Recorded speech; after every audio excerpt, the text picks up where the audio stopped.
Bonsoir à tous, bienvenue dans ce journal. Mesdames et messieurs, vous faites bien de nous suivre sur Abras TV. Nous sommes aujourd'hui 25 août 2021 à la une de l'actualité. Dans la commune d'Adjamé, le boulevard Nangui Abrogwa renoue avec l'insécurité. 2 individus pris sur les faits.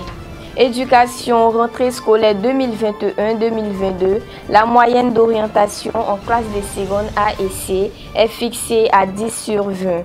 Enfin, sécurité routière, le gouvernement dote la police d'éthylomètres pour mesurer le taux d'alcool et de stupéfiants dans le sang des conducteurs. Encore une fois, bienvenue à tous.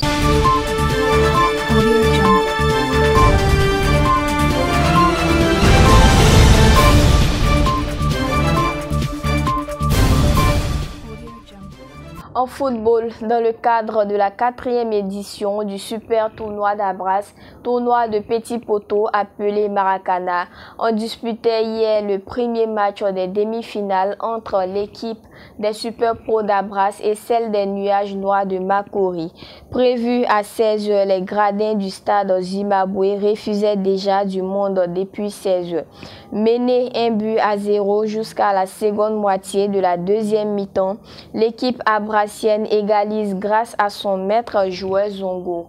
Les pros d'Abras finiront par venir à bout de la courageuse équipe de Makori et se qualifient pour la finale lors des tirs au but.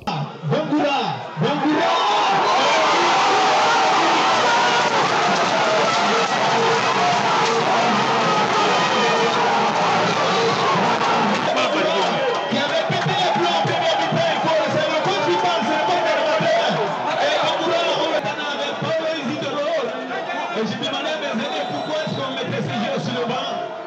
On dit c'était le joker. Et quand tu vas grandir, tu vas comprendre. Et donc comme Mignon face au but.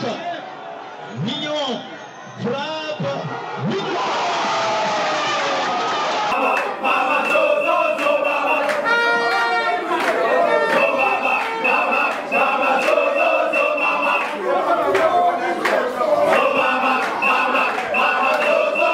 Comme annoncé au sommet, après des moments d'accalmie suite à plusieurs opérations des forces de l'ordre, a arpenté aujourd'hui le boulevard Nangui Abrogwa dans la commune d'Adjamé est redevenu dangereuse pour les usagers. Suite à plusieurs plaintes des populations et visiteurs enregistrés auprès du député maire Soumoro Farik sur les agressions et diverses malversations tout le long du boulevard Nangui Abrogwa.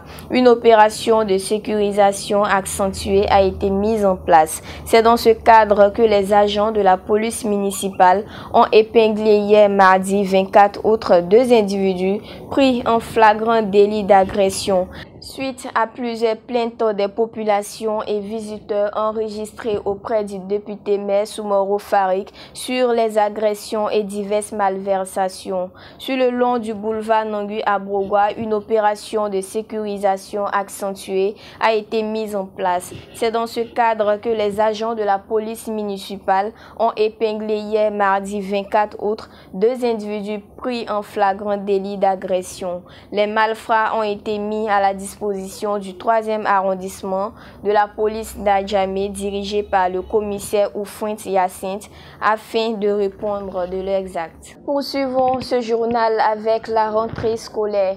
Pour l'année scolaire 2021-2022, les élèves admis au BEPC sont désormais fixés sur leur sort. Il s'agit de la moyenne de 10 sur 20 au minimum pour la moyenne d'orientation en classe de seconde A et C.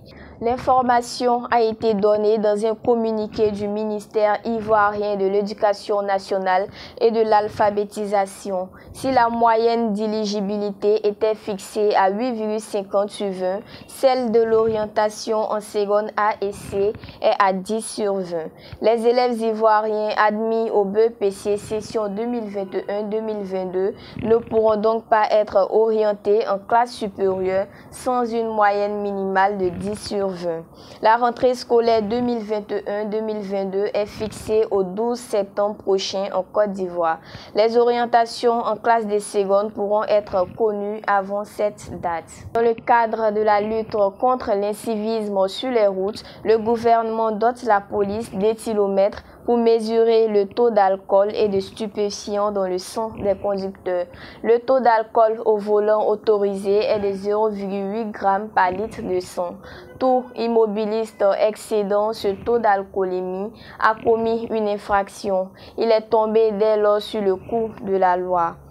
Les sanctions vont de l'immobilisation du véhicule, le paiement d'une amende forfaitaire, la suspension du permis et d'une condamnation judiciaire selon le niveau du dégât causé.